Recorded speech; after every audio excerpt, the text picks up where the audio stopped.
সোমবার মাগরিবের নামাজের সময় মায়ের সঙ্গে নামাজ আদায় করে ৩ বছর বয়সী শিশু সাহাল।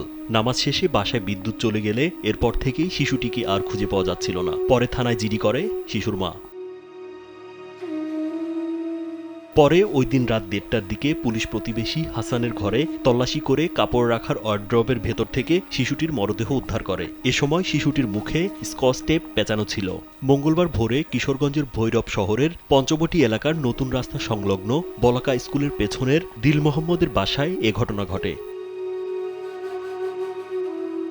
এ ঘটনায় প্রতিবেশী হাসান মিয়াকে গ্রেপ্তার করেছে পুলিশ। তবে পুলিশ ও স্থানীয়দের ধারণা, শিশুর মায়ের সঙ্গে ভাড়াটিয়া হাসানের পরকীয়া সম্পর্কের জেরে এ হত্যাকাণ্ডের ঘটনা ঘটেছে। জীবনকে উপভোগ করার সব আয়োজন নিয়ে একটি নিশ্চিন্ত কমিউনিটি লিভিং নিশ্চিত করছে রূপায়ণ সিটি উত্তরা।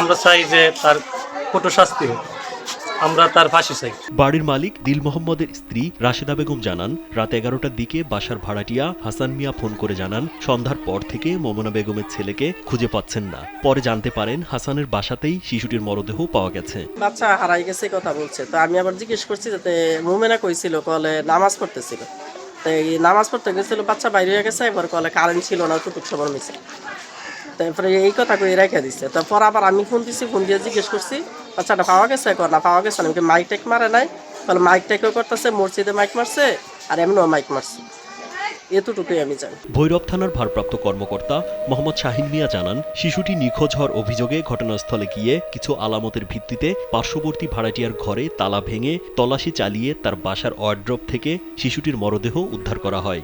যারা আছে সবাইকে বললাম যে তার ঘর সার্চ করা হোক, এই জন্য তার দরজা ভেঙে ভিতরে ঢুকছি, ঢোকার পরে সার্চ করতে করতে এক পর্যায়ে তার ডয়ারের ভিতরে ওই যে বাচ্চা শাহাল আহমেদ ৩ বছরের, তার পরনে জুতা পাইছি। জুতাটা পাওয়ার পরে তার মাকে জিজ্ঞাসা করলাম এই জুতা খাট, সে মায় বললো যেটা আমার ছেলে। পরে আর সন্দেহ আরও বেশি বাড়ছে, পরে সব খোঁজাখুঁজি করতে করতে এক পর্যায়ে আমরা তার ওয়ার্ডরোবের উপরের ডয়ারের মধ্যে বাচ্চাটার মৃত অবস্থায় ডয়ারের ভিতরে আমরা পাইছি। পরে এখান থেকে উদ্ধার করে আমরা আইনি প্রক্রিয়া সুরতাল রিপোর্ট করে এখন লাস্ট মধ্যে বের করছি এবং অন্যান্য আইনি প্রক্রিয়া আমরা মামলা প্রক্রিয়াধীন আছে। শিশুটি ভৈরব উপজেলার কালিকাপ্রসাদ এলাকার কাতার প্রবাসী সানাউল্লাহ বাবুর ছেলে। রাজীব বিশ্বাস, কালবেলা।